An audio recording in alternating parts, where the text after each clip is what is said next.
ಸಮಾಧಾನ ಒಡಂಬಡಿಕೆಯನ್ನು ಮಾಡಿಕೊಳ್ಬೇಕಂತಂದರೆ ಏನಾದರೂ ಅವರಿಗೆ ಕೊಡಬೇಕು. ಅದರಲ್ಲಿ ಯೋನಾಥನ್ ಏನು ಮಾಡ್ತಾನೆ, ವಸ್ತ್ರ ಕೊಡ್ತಿದ್ದಾನೆ, ಎರಡನೇದಾಗಿ ವೆಪನನ್ನು ಕೊಡ್ತಾ ಇದ್ದಾನೆ. ಒಪ್ಪಂದ ಮಾಡಿಕೊಳ್ಳುವಾಗ ರಕ್ತದೊಡನೆ ಒಪ್ಪಂದ ಮಾಡಿಕೊಳ್ತಾರಂತೆ. ಅಂದರೆ ಅದು ಸತ್ಯವೇದದಲ್ಲಿ ಬರೆಯಲ್ಪಡಲಿಲ್ಲ. ಹೇಗೆ ಅಂತಂದರೆ ಈಗ ನಾನು ಇನ್ನೊಬ್ಬರು ಒಂದು ಒಪ್ಪಂದ ಮಾಡ್ಕೊಳ್ತೀನಿ ಅಂತಂದರೆ ಆ ಒಪ್ಪಂದಕ್ಕೆ ಸಹಿ ಹಾಕಬೇಕು. ಕೈ ಇರುತ್ತಲ್ಲ, ಕೈಯಲ್ಲಿ ಏನು ಮಾಡ್ತಾರೆ ಅಂತಂದರೆ ಅವರು ಕುಯ್ಕೊಳ್ತಾರೆ. ಎರಡು ವ್ಯಕ್ತಿಗಳು ಏನು ಮಾಡಬೇಕು, ಕೈಯಲ್ಲಿ ಕುಯ್ದುಕೊಳ್ಬೇಕು. ಎರಡು ವ್ಯಕ್ತಿಗಳು ಕೈ ಕುಯ್ಕೊಳ್ಳುವಾಗ ಈಗ ನಾನೇ ಇದ್ದೇನೆ ಮತ್ತು ನನ್ನ ಯಜಮಾನರಿದ್ದಾರೆ, ಆಯಿತಾ, ಇಬ್ಬರು ಇದ್ದೇವೆ. ಈಗ ಈಗ ಇಬ್ಬರ ಮಧ್ಯದಲ್ಲಿ ಒಂದು ಅಗ್ರಿಮೆಂಟ್ ಆಗಬೇಕು, ಆಯಿತಾ. ಇಬ್ಬರ ಮಧ್ಯದಲ್ಲಿ ಅಗ್ರಿಮೆಂಟ್ ಆಗಬೇಕಂದ್ರೆ ನನ್ನ ಕೈ ಏನಾಗಿರಬೇಕು, ಕೊಯ್ಯಲ್ಪಡಬೇಕು, ಅವರ ಕೈ ಏನಾಗಿರಬೇಕು, ಕೊಯ್ಯಲ್ಪಡಬೇಕು, ಆಯಿತಾ. ಇಬ್ಬರು ಕೊಯ್ದು ಏನು ಮಾಡ್ತಿದ್ರಂತೆ, ಎರಡು ಕೈನ ಸೇರಿ ಹೀಗೆ ಇಡ್ತಿದ್ರು. ಅರ್ಥ ಆಯ್ತಾ? ಆ ಗಾಯದ ಒಳಗೆ ಏನು ಮಾಡ್ತಿದ್ರು, ಇಡ್ತಾಯಿದ್ರು. ಹಂಗಂದರೆ ಅವ್ರ ರಕ್ತ ನನ್ನ ರಕ್ತ ಏನಾಗಿರಬೇಕು, ಒಂದಾಗಬೇಕು. ಯಾವಾಗ ಆ ರಕ್ತದಲ್ಲಿ ಇಟ್ಟು ಅಗ್ರಿಮೆಂಟ್ ಮಾಡ್ತಿದ್ರು. ಹಲ್ಲೆಲೂಯಾ. ಆ ಅಗ್ರಿಮೆಂಟು ಎಲ್ಲಿ ನಡೀತು ಅಂತಂದರೆ ಕಲ್ವಾರಿ ಶಿಲುಬೆಯಲ್ಲಿ ಯೇಸು ಕ್ರಿಸ್ತನ ಬಾಸುಂಡೆಗಳಲ್ಲಿ ನಡೆಯಿತು. ಆಮೇಲೆ ಹೇಳ್ರಿ ಹಲ್ಲೆಲೂಯಾ. ಯೇಸು ಕ್ರಿಸ್ತನು ಕಲ್ವಾರಿ ಶಿಲುಬೆಯಲ್ಲಿ ಮರಣವನ್ನು ಹೊಂದುವಾಗ ಆತನಿಗೆ ಚಡಿಯೇಟಿಗಳನ್ನು ಏನು ಮಾಡಿದ್ರು, ಆತನಿಗೆ ಕೊಟ್ಟರು ಅಲ್ವಾ. ಕೊರಡೆಗಳಿಂದ ಆತನನ್ನು ಒಡಿಸಿದರು.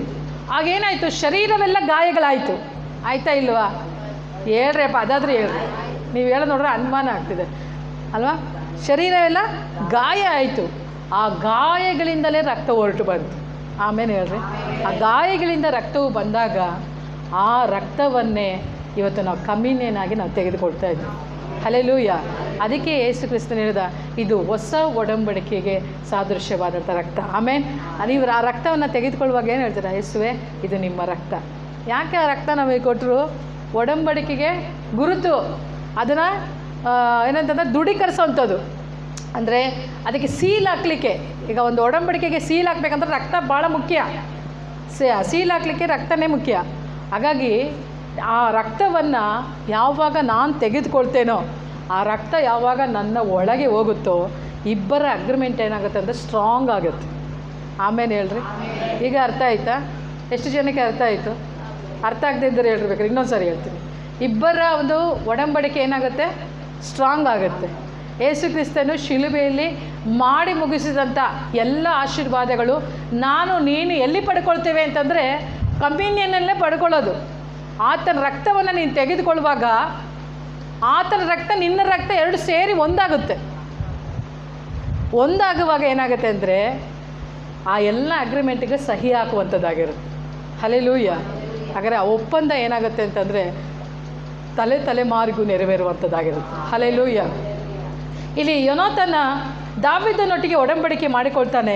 ಒಬ್ಬ ಮನುಷ್ಯರೊಟ್ಟಿಗೆ ಮಾಡಿಕೊಂಡಂಥ ಒಡಂಬಡಿಕೆನೇ ಅಷ್ಟೊಂದು ಸ್ಟ್ರಾಂಗ್ ಆಗಿದೆ. ಆಮೇಲೆ ಅವರಿಬ್ಬರು ಒಡಂಬಡಿಕೆ ಮಾಡಿಕೊಂಡಿದ್ದರಿಂದ ಯೋನಾಥನ ಏನಾಗ್ತಾನೆ, ಸತ್ತು ಹೋಗ್ತಾನೆ ಅಲ್ವಾ.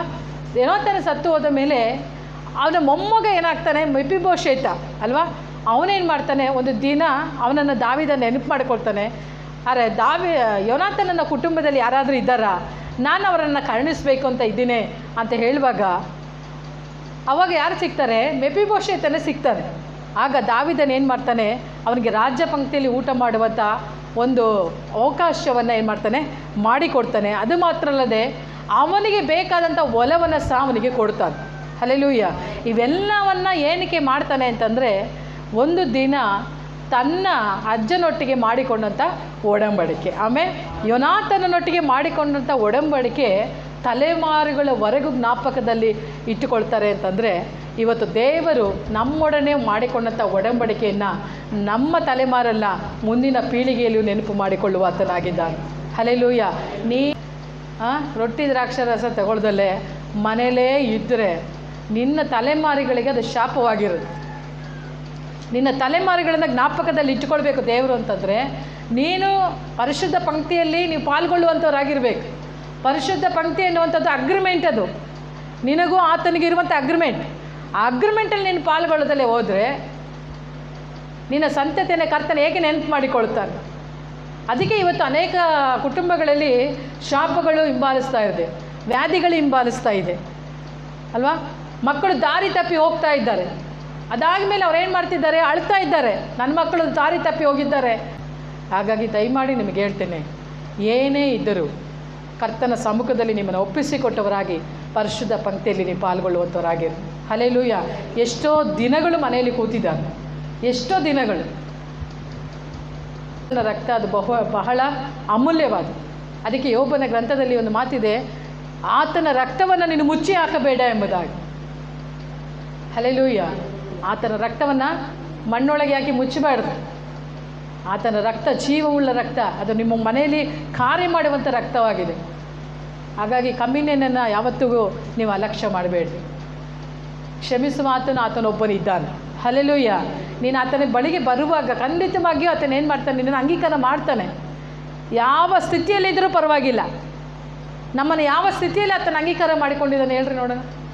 ಯಾವ ಸ್ಥಿತಿಯಲ್ಲಿದ್ದಾಗ? ನಾನು ಚೆನ್ನಾಗಾದ್ಮೇಲೆ, ನೀತಿವಂತನಾದ್ಮೇಲೆ ಅಂಗೀಕಾರ ಮಾಡಿದ್ರಾ? ಇಲ್ಲ, ನಾನು ಹೇಗೆ ಇದ್ದನೋ ಹಾಗೆ ಅಂಗೀಕಾರ ಮಾಡಿದ್ದಾನೆ.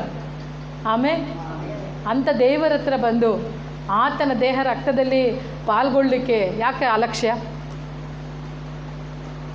ಪಾಸ್ಟ್ ಏನೋ ಅಂದ್ಕೊಂಡ್ಬಿಡ್ತಾರೆ, ಜನ ಏನೋ ಅಂದ್ಕೊಂಡ್ಬಿಡ್ತಾರೆ. ಇಲ್ಲ, ನಿನ್ನನ್ನು ನೀನೇ ಏನು ಮಾಡ್ತೀಯ, ನಿನ್ನ ಮನಸ್ಸಾಕ್ಷಿನ ಸಾಯಿಸ್ಕೊಂಡು ಮನೇಲಿ ಕೂತಿರ್ತೀಯ.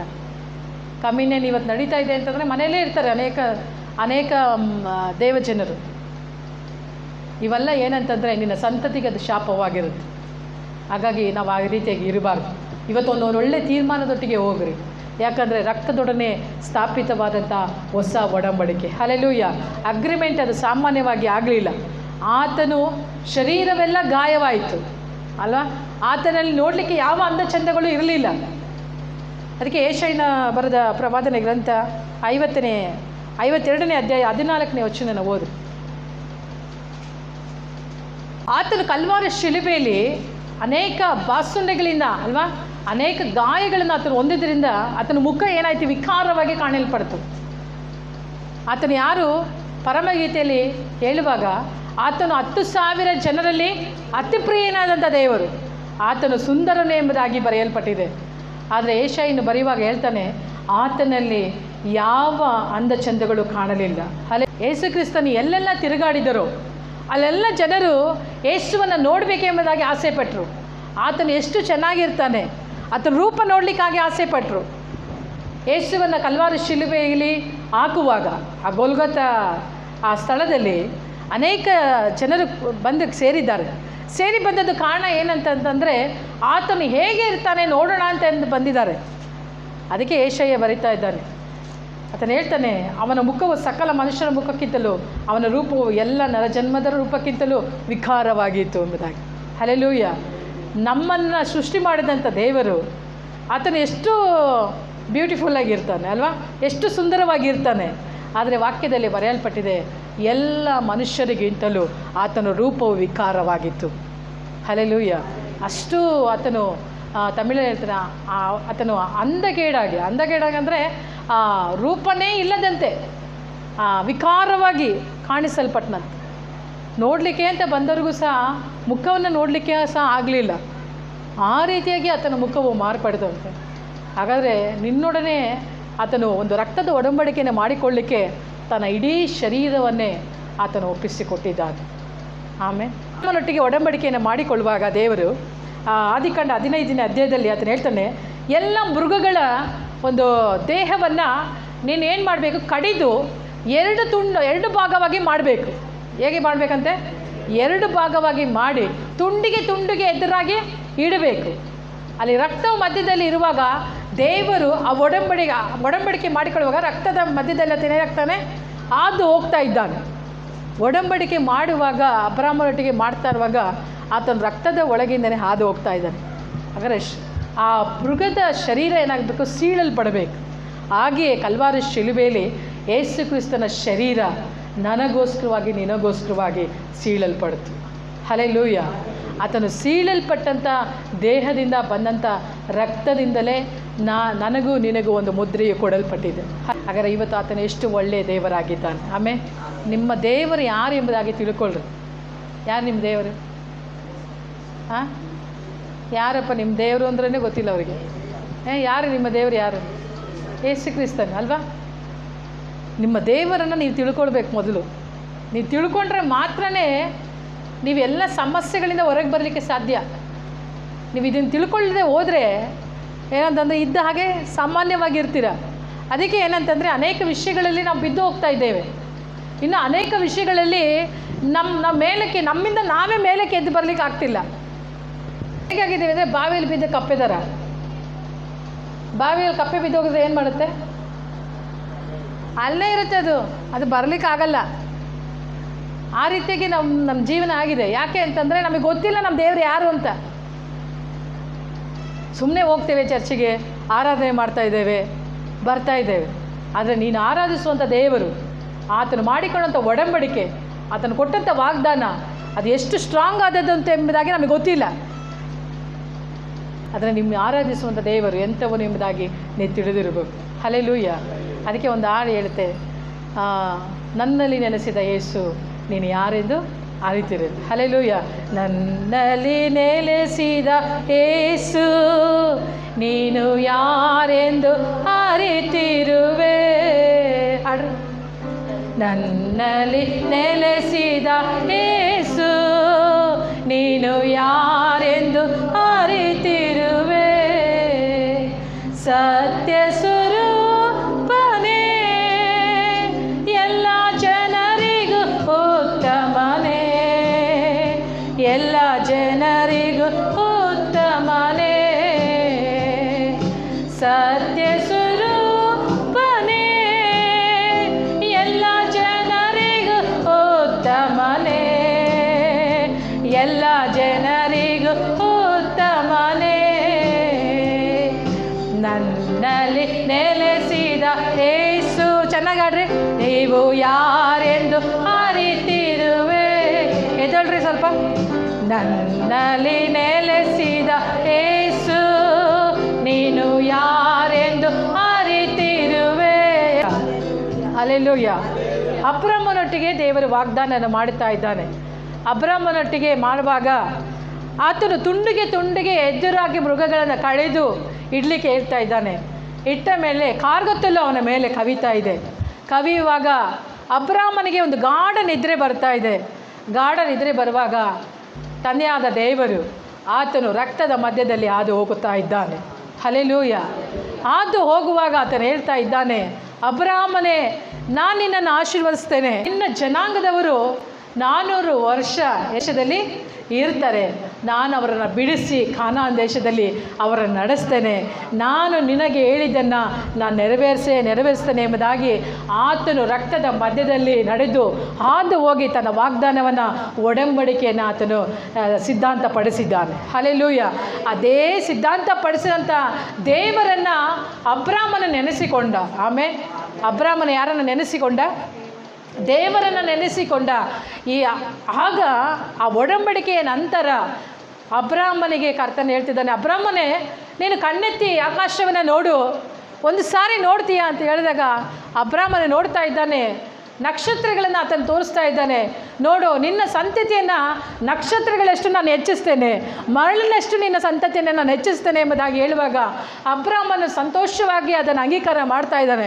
ಕೆಲವು ದಿನಗಳಾದ ನಂತರ ಅವನಿಗೆ ಮಕ್ಕಳಾಗಲಿಲ್ಲ. ಆದರೆ ಅವನಿಗೆ ಭರವಸೆ ಮಾತ್ರ ಒಂದು ಇತ್ತು. ಏನಂತಂದರೆ, ನನ್ನ ದೇವರು ನನ್ನೊಟ್ಟಿಗೆ ಒಡಂಬಡಿಕೆಯನ್ನು ಮಾಡಿಕೊಂಡಿದ್ದಾನೆ, ತಡವಾದರೂ ಆ ಒಡಂಬಡಿಕೆಯನ್ನು ನೆರವೇರಿಸಲಿಕ್ಕೆ ಆತನು ಶಕ್ತನಾಗಿದ್ದಾನೆ. ಹಲ್ಲೆಲೂಯಾ. ನನ್ನೊಟ್ಟಿಗೆ ಮಾತು ಕೊಟ್ಟಾತನು ಆತನ ಮನುಷ್ಯನಲ್ಲ, ಅವನು ಮನುಷ್ಯರ ಹಾಗೆ ಸುಳ್ಳೇಡುವನಲ್ಲ, ಆತನು ಸತ್ಯವಾಗಿ ಆತನು ನೆರವೇರಿಸುವನಾಗಿದ್ದಾನೆ ಎಂಬುದಾಗಿ ಅಬ್ರಹಾಮನು ಅರಿತಿದ್ದಾನೆ. ಆಮೇಲೆ ನೀನು ಆ ದೇವರನ್ನು ಅರಿತಿದ್ದೀಯ. ಹಲ್ಲೆಲೂಯಾ. ಇವತ್ತು ನೀನು ಆ ದೇವರನ್ನು ಅರಿತಿದ್ದೀಯ. ಕರ್ತನು ಹೇಳ್ತಾನೆ, ಅಬ್ರಹಾಮನು ನನ್ನನ್ನು ನೆನಪು ಮಾಡಿಕೊಂಡಿದ್ದಾನೆ, ನಾನು ಅವನನ್ನು ನೆನಪು ಮಾಡಿಕೊಂಡಿದ್ದೇನೆ. ನಿನ್ನ ಕಷ್ಟದ ಸಮಯದಲ್ಲಿ, ನಿನ್ನ ಕಣ್ಣೀರಿನ ಸಮಯದಲ್ಲಿ ಜನರನ್ನು ನಂಬಿ ಹೋಗುತ್ತಾ ಇದ್ದೀಯ, ಮನುಷ್ಯರ ಸಹಾಯವನ್ನು ನೀನು ಅಪೇಕ್ಷಿಸ್ತಾ ಇದೀಯ. ಕಷ್ಟಗಳು ಬರುವಾಗ ಮನುಷ್ಯರ ಸಹಾಯವನ್ನು ಯಾರು ಅಪೇಕ್ಷಿಸುತ್ತಾರೋ ಅವರು ಶಾಪಗ್ರಸ್ತರು ಎಂಬುದಾಗಿ ದೇವರ ವಾಕ್ಯ ಹೇಳ್ತಾ ಇದೆ. ಆದರೆ ನಿನಗೆ ಒಬ್ಬ ಸಹಾಯಕನು ಇದ್ದಾನೆ. ನೀನು ಆರಾಧನೆ ಮಾಡುವಂಥ ದೇವರು, ಆತ ನಿನಗೆ ಸಹಾಯ ಮಾಡಲಿಕ್ಕೆ ಆತನು ಶಕ್ತನಾಗಿದ್ದಾನೆ. ಆ ದೇವರನ್ನು ನೀನು ಮರೆತು ಹೋಗಬಾರ್ದು. ಅಬ್ರಹಾಮನಿಗೆ ತಡವಾಯಿತು, ಆದರೆ ತಡವಾದರೂ ಕರ್ತನಾದ ದೇವರು ಈಸಾಕನನ್ನು ಆತನಿಗೆ ಕೊಟ್ಟ ಎಂಬುದಾಗಿ ನೋಡ್ತೇವೆ. ಹಲ್ಲೆಲೂಯಾ. ವಾಗ್ದಾನ ನೆರವೇರಿತು. ಆದರೆ ಅಬ್ರಾಮನಿಗೆ ಒಂದು ಶೋಧನೆ ಬರಲಿಕ್ಕೆ ಆರಂಭವಾಯಿತು. ಅಬ್ರಾಮನೇ, ನಿನ್ನ ಒಂದು ಪ್ರೀತಿಯ ಮಗನನ್ನು ನನಗೆ ಕೊಡ್ತೀಯಾ ಎಂಬುದಾಗಿ ಹೇಳುವಾಗ ಅಬ್ರಾಮನ್ ಏನು ಮಾಡ್ತಾನೆ, ಸ್ವಾಮಿ ನಾನು ಕೊಡಲಿಕ್ಕೆ ಸಿದ್ಧ ಎಂಬುದಾಗಿ ಹೇಳಿ ತನ್ನ ಮಗನನ್ನು ಬಲಿ ಕೊಡ್ತಾ ಇದ್ದಾನೆ. ಬಲಿ ಕೊಡಲಿಕ್ಕಾಗಿ ಸಿದ್ಧಪಡಿಸುವಾಗ ಕರ್ತನ ಏನು ಮಾಡ್ತಿದ್ದಾನೆ, ಅಲ್ಲಿ ಅವನು ಕತ್ತಿಯನ್ನು ಮೇಲಕ್ಕೆ ಎತ್ತುವಾಗ ತಡೆದು ನಿಲ್ಲಿಸ್ತಾ ಇದ್ದಾನೆ. ಹಲ್ಲೆಲೂಯಾ. ಆದರೆ ಅಬ್ರಾಮನು ತನ್ನ ಮಗನನ್ನು ಕೊಡಲಿಕ್ಕೋಸ್ಕರವಾಗಿ ಸಿದ್ಧವಾಗಿ ಹೋಗ್ತಾ ಇದ್ದಾನೆ ಅಂತಂದರೆ ಅವನಿಗೆ ಗೊತ್ತು ನಾನು ಆರಾಧಿಸುವಂಥ ದೇವರು ಎಂಥವನು ಎಂಬುದಾಗಿ. ಹಲ್ಲೆಲೂಯಾ. ಆದರೆ ಇವತ್ತು ನಿನಗೆ ಗೊತ್ತಾ ನಾನು ಆರಾಧಿಸುವಂಥ ದೇವರು ಎಂಥವನು ಎಂಬುದಾಗಿ. ಹಲ್ಲೆಲೂಯಾ. ಅಬ್ರಾಮನಿಗೆ ಗೊತ್ತಿತ್ತು ನಾನು ಆರಾಧಿಸುವಂಥ ದೇವರು ಸಾಮಾನ್ಯವಾದವನಲ್ಲ. ಒಂದು ವೇಳೆ ನನ್ನ ಮಗನನ್ನು ಬಲಿಪೀಠದಲ್ಲಿ ಇಟ್ಟು ನಾನು ಬಲಿ ಕೊಟ್ಟರು ಅದೇ ಮಗನನ್ನು ಪುನಃ ಜೀವಂತವಾಗಿ ಎಬ್ಬಿಸಲಿಕ್ಕೆ ನನ್ನ ದೇವರಿಂದ ಸಾಧ್ಯ ಎಂಬುದಾಗಿ ಅವನು ತಿಳಿದಿದ್ದ. ಅದೇ ದೇವರನ್ನೇ ತಾನೇ ನೀವು ಆರಾಧಿಸ್ತಾ ಇರುವಂಥದ್ದು.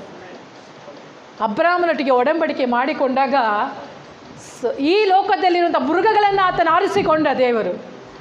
ಆದರೆ ನಿನ್ನೊಡನೆ ಒಡಂಬಡಿಕೆ ಮಾಡಿಕೊಳ್ಳುವಾಗ ತನ್ನ ಏಕ ಕುಮಾರನಾದಂಥ ಯೇಸು ಕ್ರಿಸ್ತನನ್ನೇ ಆರಿಸಿಕೊಂಡಿದ್ದಾನೆ. ಹಲ್ಲೆಲೂಯಾ. ಅಂಥ ಯೇಸುವನ್ನೇ ನಿನಗಾಗಿ ಕೊಟ್ಟಿದ್ದಾನಲ್ಲ, ಅಂಥ ಒಂದು ಯೇಸುವನ್ನೇ ನಿಮಗಾಗಿ ಕೊಟ್ಟಿರುವಾಗ, ಆ ಒಡಂಬಡಿಕೆ ಕೆಳಗೆ ಇರುವಾಗ ನಿನ್ನ ಕಷ್ಟದ ಸಮಯದಲ್ಲಿ ನೀನು ಹೇಳಬೇಕು, ನನ್ನಲ್ಲಿ ನೆಲೆಸಿದ ಯೇಸು ನೀನು ಯಾರೆಂದು ಅರಿತಿರುವೆ. ನನ್ನಲ್ಲಿ ನೆಲೆಸಿದ ಯೇಸು ನೀನು ಯಾರೆಂದು ಅರಿತಿರುವೆ. ಸತ್ಯ ಸ್ವರೂಪನೇ ಎಲ್ಲ ಜನರಲ್ಲಿ ಉತ್ತಮನೇ. ಆಡ್ರಿ ಚೆನ್ನಾಗಿ. ಎಲ್ಲ ಜನರಿಗೂ ಉತ್ತಮನೇ. ಸತ್ಯ ಸ್ವರೂಪನೇ ಎಲ್ಲ ಜನರಿಗೂ ಉತ್ತಮನೇ. ಎಲ್ಲ ಜನರಿಗೂ ಉತ್ತಮನೇ.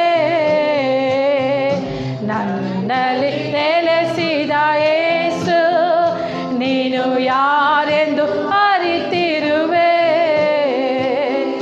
ನನ್ನಲ್ಲಿ ನೆಲೆಸಿದ ಯೇಸು ನೀನು ಯಾರೆಂದು ಅರಿತಿರುವೆ.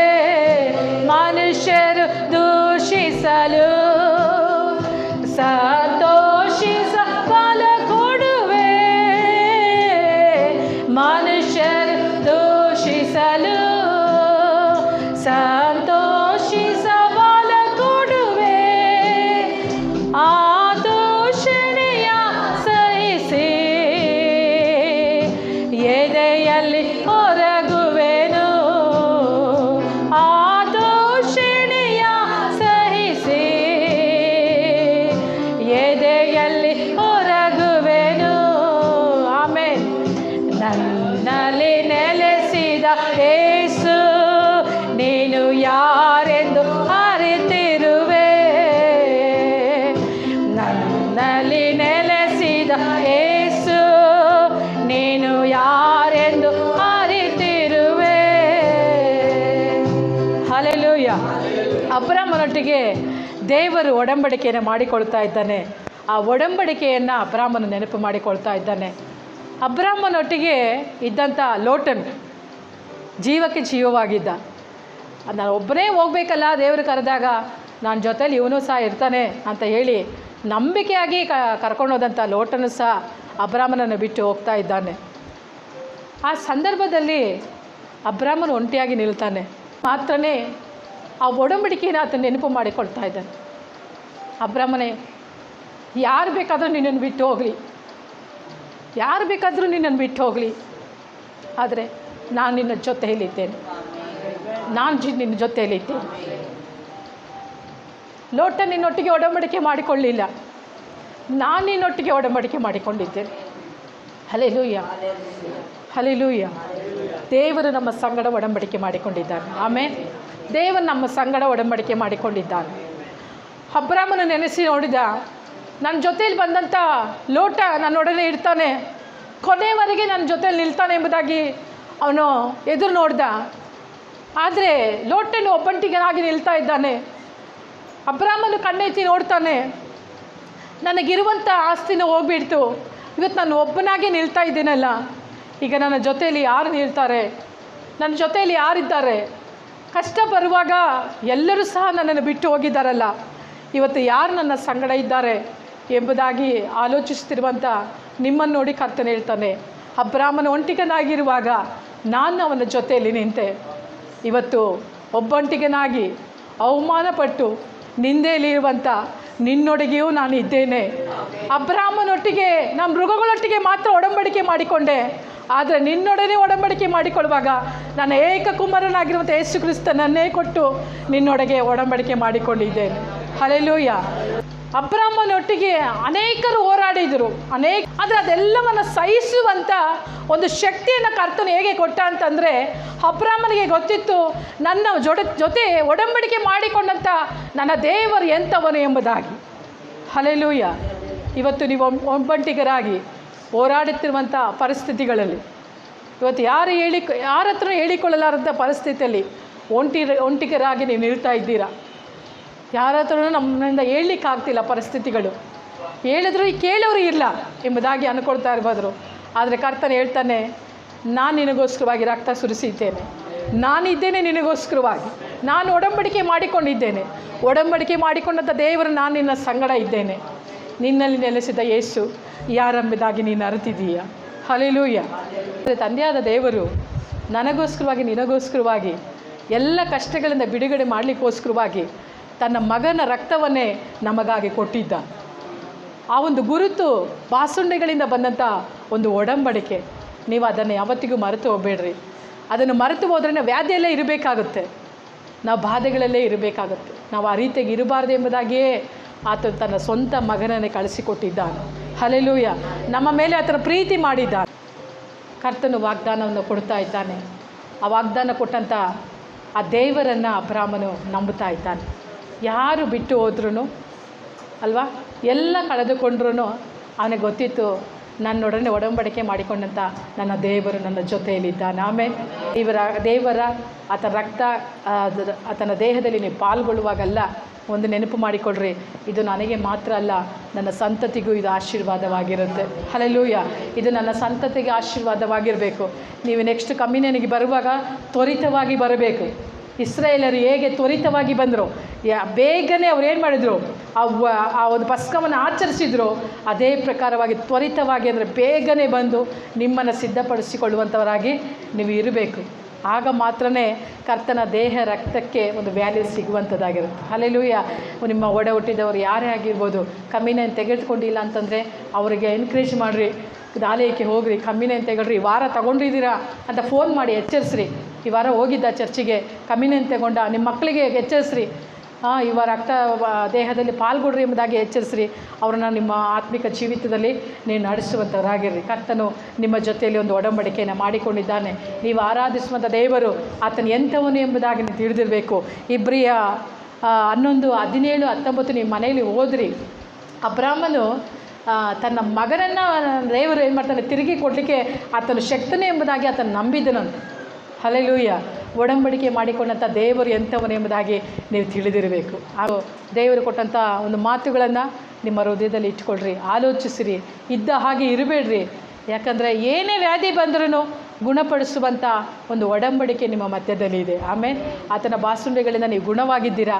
ಒಂದು ಚಾಲೆಂಜಾಗಿ ತೆಗೆದುಕೊಳ್ರಿ. ಒಬ್ಬ ಮನುಷ್ಯರೇ ಒಂದು ಮಾತನ್ನು ಕೊಟ್ಟರೆ ನೆರವೇರಿಸಲಿಕ್ಕೆ ಸಮರ್ಥರಾಗಿರ್ತಾರೆ ಅಂದರೆ ನಮ್ಮ ದೇವರು ತನ್ನ ರಕ್ತವನ್ನೇ ಸುರಿಸಿ ತನ್ನ ಮಾತನ್ನು ನೆರವೇರಿಸಲಿಕ್ಕೆ ಇನ್ನೂ ಆತನು ಸಾಮರ್ಥ್ಯವುಳ್ಳವನಾಗಿದ್ದಾನೆ. ಆತನು ತನ್ನ ವಸ್ತ್ರವನ್ನೇ ಸಹ ಆತನು ಇಟ್ಟುಕೊಳ್ಳಿಲ್ಲ. ಶಿಲುಬೆಗೆ ಹೋಗುವಾಗ ಆ ವಸ್ತ್ರವನ್ನು ಸಹ ಆತನು ನನಗೋಸ್ಕರವಾಗಿ ನಿನಗೋಸ್ಕರವಾಗಿ ಕೊಟ್ಟಿದ್ದಾನೆ. ತನ್ನ ಇಡೀ ಶರೀರದಲ್ಲಿರುವಂಥ ರಕ್ತವನ್ನು ಆತನು ನಮಗೋಸ್ಕರವಾಗಿ ಕೊಟ್ಟಿದ್ದಾನೆ. ಎಲ್ಲವನ್ನು ಆತನು ನಮಗಾಗಿ ಕೊಟ್ಟಿದ್ದಾನೆ. ಆತನ ಹತ್ರ ಏನೂ ಇಟ್ಕೊಳ್ಳಿಲ್ಲ, ಎಲ್ಲ ಶರೀರಕ್ಕೆ ಆತನು ದಾರಿ ಎರೆದಿದ್ದಾನೆ. ಈ ಒಂದು ಸಮಯದಲ್ಲಿ ಆತನನ್ನು ನೆನೆಸಿ ನಾವು ಕರ್ತನಿಗೆ ನಾವು ಸ್ತೋತ್ರ ಸಲ್ಲಿಸೋಣ. ನಮ್ಮ ಎಲ್ಲರೂ ಕರಗಳನ್ನು ಎತ್ತಿ ಕರ್ತನಿಗೆ ನಾವು ಸ್ತೋತ್ರ ಸಲ್ಲಿಸೋಣ. ಕರ್ತನ ರಕ್ತವನ್ನು